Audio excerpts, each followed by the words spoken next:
எல்லாருக்கும் வணக்கம். நம்ம முகுந்தா ஃபார்மில் இயற்கை விவசாயம் பண்ணிகிட்ருக்கோம். இப்போ குருவை 2026 பூங்கார், இது வந்து மைசூர் மல்லி, அறுபதாங்குருவை, அன்னமழகி அப்படின்னு ஒரு 5 வெரைட்டி நட்டிருக்கோம். காட்டு யானை முதல்ல நட்டிருக்கோம். இப்போது நம்ம 50வது நாள் நடவு நட்டு 50வது நாள் கதிர் வர ஆரம்பிச்சிருச்சு. இப்போ வந்து நம்ம மருந்தடிக்க ஆரம்பிக்கிறோம். என்னென்ன பண்ணுறோம் அப்படின்னா, ஃபஸ்ட்டு பஞ்சகாவியா ராவை எடுத்துக்கிறோம். இது நானே ரெடி பண்ணுது, நம்மளோட நாட்டு மாட்டோட இதில் ரெடி பண்ணுது. ஸோ இது முதல் தண்ணியில் ஊற்றி டைல்யூட் பண்ணி அப்புறம் வடிகட்டணும். கீழே வை.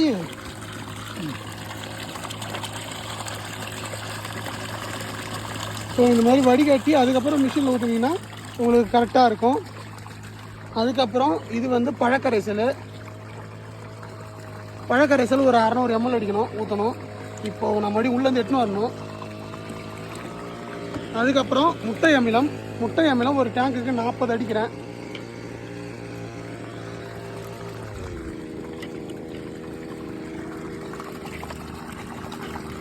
ஸோ 300 ml பஞ்சகாவியா, ஒரு 500 ml பழக்கரைசல், ஒரு 40 ml வந்து முட்டை அமிலம்.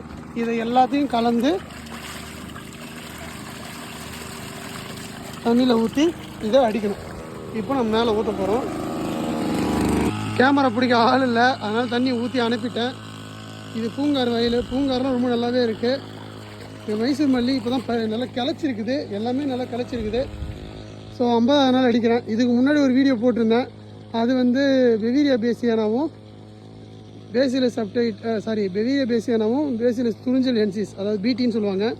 அந்த வீடியோவும் இருக்குது, அதையும் பாருங்கள். அது 30வது நாள் இருக்கும்போது அடித்த குருத்து பூச்சிக்காக. ஓரளவுக்கு கொஞ்சம் தெளிஞ்சுது மைசூர் மல்லி.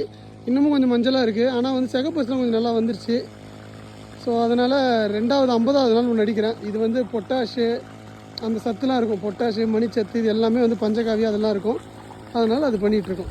ரெகுலராக முகுந்தா சேனல் வாட்ச் பண்ணுங்கள். வேறு ஏதாவது சந்தேகம்னா இயற்கை விவசாயம் சம்மந்தமான அனைத்து சந்தேகங்களும் என்கிட்ட கேட்கலாம்.